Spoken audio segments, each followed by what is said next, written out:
तो शुरू करते हैं हमारी आज की कक्षा। पिछली कक्षा में हम संघवाद के विषय में पढ़ रहे थे। हमने संघवाद क्या होता है, कैसी इसकी व्यवस्थाएं होती है आदि के बारे में पढ़ा और भारत में किस प्रकार से संघीय व्यवस्था कार्य करती है इस बारे में भी थोड़ी बहुत ओरल जानकारी ले ली थी। हमने जान लिया था कि भारत में एक केंद्र सरकार और फिर राज्य सरकारें हैं। इसके अंतर्गत एक तीसरा स्तर भी संविधान संशोधन के द्वारा जोड़ा गया था। फिर हमारे अधिकार क्षेत्रों का विभाजन वगैरह हमने देख लिया था। आज हम भारत के अंदर संघीय व्यवस्था कैसे काम करती है, इसका प्रैक्टिकल किस प्रकार से अपनाया गया है, व्यवहारिक रूप में यह किस प्रकार से कार्य कर रही है, इस बात पर चर्चा करेंगे। तो आज का हमारा मुख्य विषय क्या हो गया, भारत में संघीय व्यवस्था कैसे कार्य करती है। देखो, संघीय व्यवस्था के बारे में हमने जितनी जानकारी अब तक ली है, इससे हमें इतना तो समझ में आ ही जाता है कि भाई यहाँ पर अलग अलग सरकारें एक साथ मिलकर जब काम करती हैं तो उनके बीच में अधिकारों का बंटवारा, शक्तियों का बंटवारा, आय के साधनों का बंटवारा, हर चीज़ का विभाजन होता है। और यह विभाजन यदि किसी कानूनी नियम से संविधान के द्वारा नियंत्रित नहीं होगा तो व्यवस्थाएं सुचारू रूप से काम नहीं कर पाएंगी। तो संघीय व्यवस्था जो भारत में अपनाई गई है, इसको लागू करने के लिए एक महत्वपूर्ण आवश्यक चीज़ जो है वह है संवैधानिक प्रावधान। ठीक है, अब आप कहोगे कि संवैधानिक प्रावधान तो सब चीज़ों के नहीं हो सकते।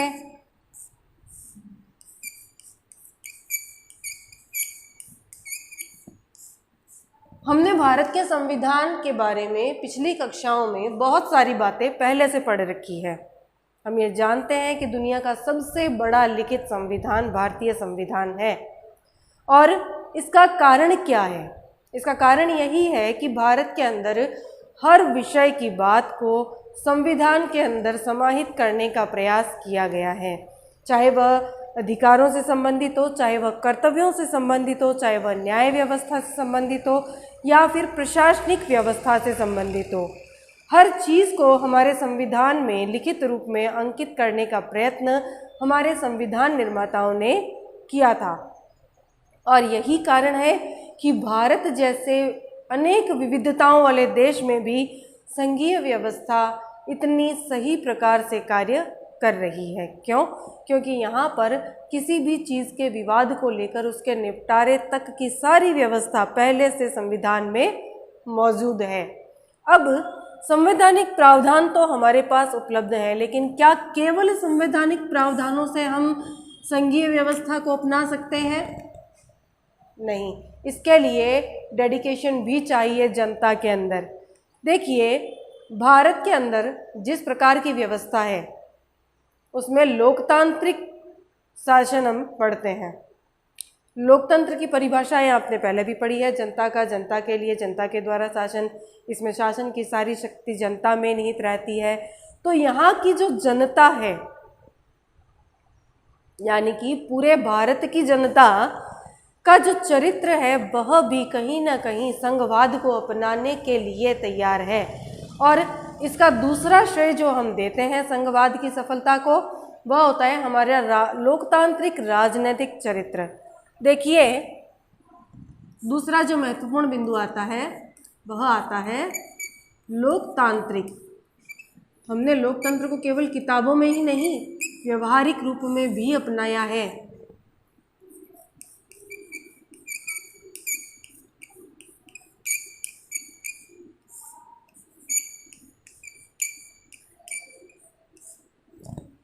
अब एक बार दृष्टि डालें कि किस प्रकार से भारत के अंदर लोकतांत्रिक राजनीतिक चरित्र दिखाई देता है। लोकतांत्रिक का मतलब तो हमने पहले ही बहुत बार पढ़ रखा है। अब लोकतांत्रिक राजनीतिक चरित्र क्या है? देखो, राजनीति में सभी दल अपने अपने प्रचार के लिए कार्य करते हैं और अपने अपने दल के अंदर लोगों को जोड़ने के लिए विभिन्न प्रकार के प्रयास करते हैं। और इनमें वे सभी क्या है? स्वतंत्र है लोकतंत्र का चौथा स्तंभ क्या है? मीडिया।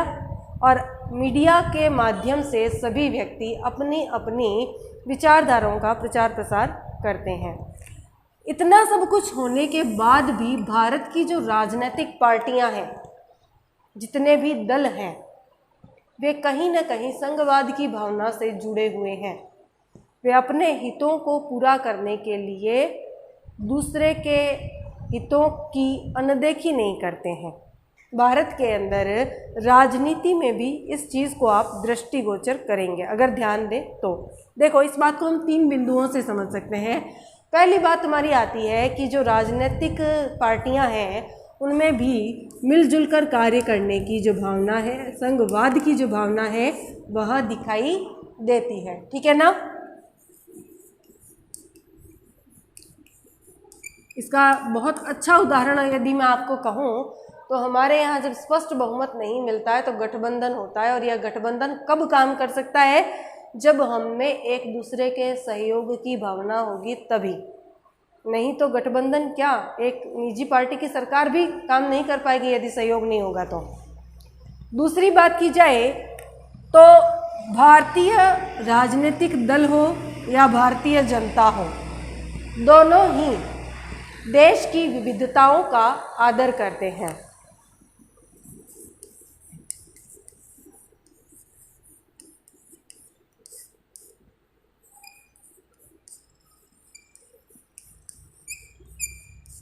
ठीक है ना? अगर हम विविधताओं का आदर करते हैं तो इसका मतलब हम अपने देश के सभी वर्गों के, सभी समुदायों के, सभी संस्कृतियों के लोगों का प्रतिनिधित्व करने के योग्य हैं। अन्यथा हमें यह योग्यता नहीं आ सकती है। आगे बात करें तो तीसरी बात आती है कि भारत के जितने भी राज्य हैं, चाहे वे किसी भी भाषा को बोलने वाले हों, चाहे किसी भी संस्कृति से संबंधित हों, चाहे उनमें कितनी मर्जी विविधताएं हों, सभी में कहीं ना कहीं साथ रहने की जो इच्छा है वह दिखाई देती है। अंततः हम सभी क्या हैं? भारतीय हैं। और हमें इस बात पर बेहद गर्व है। चाहे आप किसी भी व्यक्ति से पूछिए, चाहे वो तमिलनाडु का हो, केरल का हो, कर्नाटक का हो, राजस्थान का हो या जम्मू कश्मीर का, सभी अपने आप को भारतीय कहलाने पर गर्व करते हैं। तो यह भारतीयता क्या लाती है? हमें साथ रहने की इच्छा शक्ति लाती है।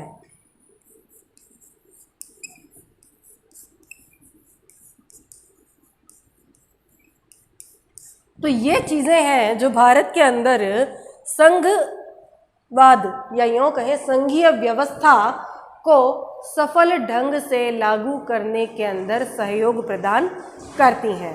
अब आगे बात करें तो इतनी विविधताओं के बाद भी जब भारत के अंदर संघीय व्यवस्था को अपनाया गया तो इस व्यवस्था को चलाने के लिए बहुत सारे परिवर्तन हमारी सरकार को करने पड़े थे। इनमें जो पहला परिवर्तन दृष्टिगोचर हुआ भारत के स्वतंत्र होते ही, वह था भाषाई राज्य। देखो, यह मांग उठ चुकी थी बहुत पहले।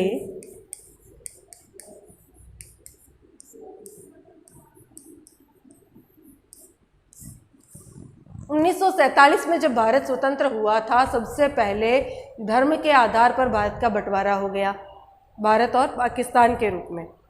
और पाकिस्तानी केवल एक जो आज दिखाई देता है वो नहीं था, एक पश्चिमी पाकिस्तान और एक पूर्वी पाकिस्तान, जो कि पश्चिम बंगाल के आधे हिस्से को काट कर बनाए। 1905 के अंदर बंगाल विभाजन पढ़ा था हमने इतिहास में। उसी बंगाल विभाजन से पूर्वी पाकिस्तान, पूर्वी पश्चिम बंगाल और पश्चिम बंगाल बने थे। पश्चिम वाला हिस्सा भारत में रह गया, पूर्व वाला हिस्सा पूर्वी पाकिस्तान बना और आगे जाकर के 1972 में वो बांग्लादेश बन गया। इतिहास के बारे में जानकारियाँ बार बार इसलिए दोहराई जाती हैं कि आपको याद हो जाए। ये प्रश्न याद रखने योग्य हैं। भारत के इतिहास के बारे में तथ्य हमें जानकारी में रखना है, तो इन बातों को आप साथ साथ दोहराते चले। नोट डाउन करना चाहें तो कर ले, अगर याद नहीं है तो। अब बात करते हैं हम कि भाषाई राज्यों का गठन भारत में जब हुआ तो यह 1947 से लेकर 2019 तक का जो मानचित्र है हमारा, अगर आप उसे ध्यान से देखें 10-10 वर्षों के अंतराल से, तो आप पाएंगे कि इनमें काफ़ी सारे बदलाव हुए हैं।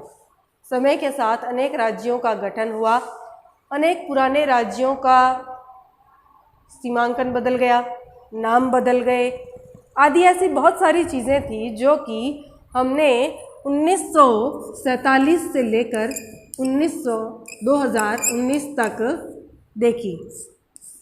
इस कालखंड में जो राज्यों के अंदर परिवर्तन देखने को मिले उन्हें हम 4 भागों में देख सकते हैं। पहला, पुराने प्रांतों का गायब हो जाना।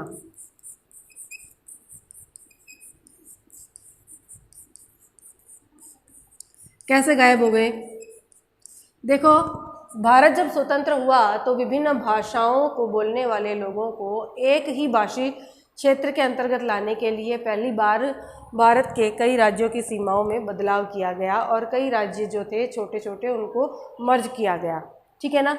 और फिर दूसरा जो परिवर्तन देखने को मिला, नए राज्यों का गठन।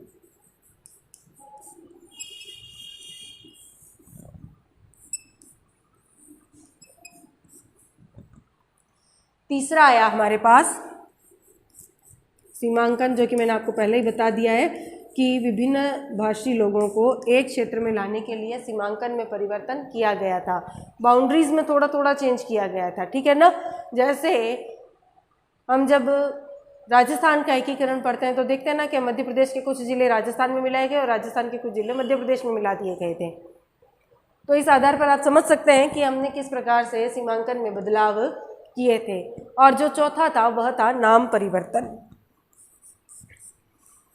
नाम परिवर्तन तो आज भी आपने कहीं देखे होंगे, जैसे उड़ीसा का उड़ीसा, मद्रास का चेन्नई, छोटे छोटे उदाहरण है ये, आप ध्यान कर सकते हैं।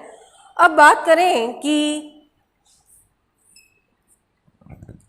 नए राज्यों के गठन की, तो भारत के अंदर भाषाई आधार पर पहला गठित होने वाला जो राज्य था वह था आंध्र प्रदेश। आंध्र प्रदेश का गठन 1953 में हो गया था। 1947 में भारत आज़ाद हुआ है और 1953 अक्टूबर में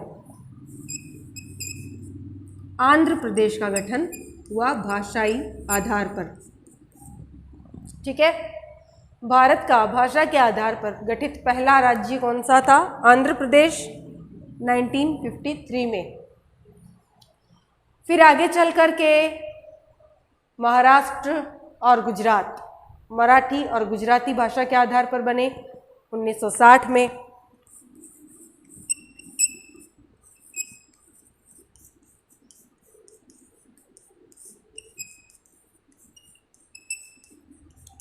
फिर पंजाब से अलग होकर के हरियाणा बना। पंजाब पंजाबी भाषा बोलता है, हरियाणा में हिंदी भाषी थे, तो इस आधार पर पंजाब से अलग होकर के फिर हरियाणा बन गया 1966 में। तो इस प्रकार से हम देखते हैं कि भारत के अंदर भाषा के आधार पर कई राज्यों का गठन हुआ था। अब जिस समय सर्वप्रथम भाषाई आधार पर राज्यों के गठन की बात आई तो हमारे देश के प्रमुख नेताओं को इस बात का भय था कि इस आधार पर यदि देश को बार बार अलग अलग राज्यों में विभाजित किया गया तो हो सकता है कि देश की एकता और अखंडता को खतरा हो। लेकिन परिणाम जो मिले वो इसके बिल्कुल उलट थे। भाषावार राज्यों बनाने से देश के अंदर ज़्यादा मजबूती आई, ज़्यादा एकीकृत दिखाई देने लगा और प्रशासनिक कामकाजों में भी सहूलियत हो गई। तो इस आधार पर हम देख सकते हैं कि भाषाई राज्यों के गठन से 2 फायदे जो हमें दृष्टिगोचर होते हैं वो क्या थे कि पहला तो देश अधिक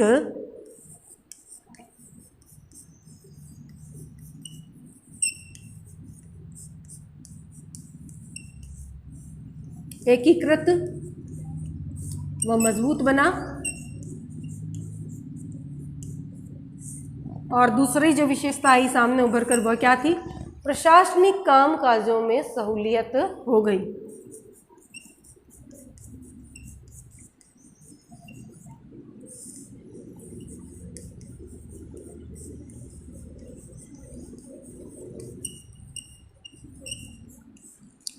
जब भाषा के आधार पर राज्यों के गठन से प्रशासन में सुविधाएं मिलने लगी तो और भी कई आधारों पर राज्यों का गठन होने लगा। ये आधार थे हमारे सांस्कृतिक, भौगोलिक और एथनिसिटी। एथनिसिटी का मतलब हो गया जातीयता, ठीक है ना। इसे आप सांस्कृतिक विविधता से भी समझ सकते हैं। संस्कृति, भूगोल और जातीयता के आधार पर भी अनेक राज्यों का गठन हुआ। केवल भाषा ही नहीं,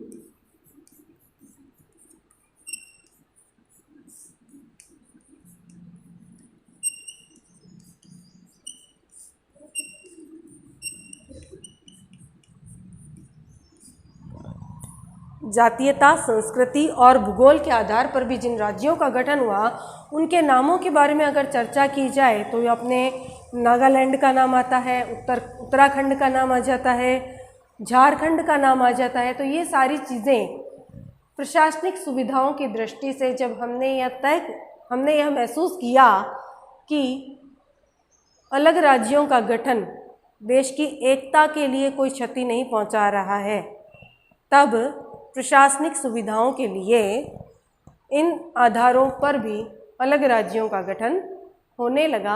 और ऐसे राज्यों का उदाहरण अगर आप लिखना चाहें तो लिख लें। इसके उदाहरण कौन कौन से हैं? नागालैंड, झारखंड और उत्तर कोरिया, ठीक है ना, यूके, उत्तराखंड, सॉरी, भारत का राज्य है उत्तराखंड। ध्यान दें, उत्तराखंड है यह।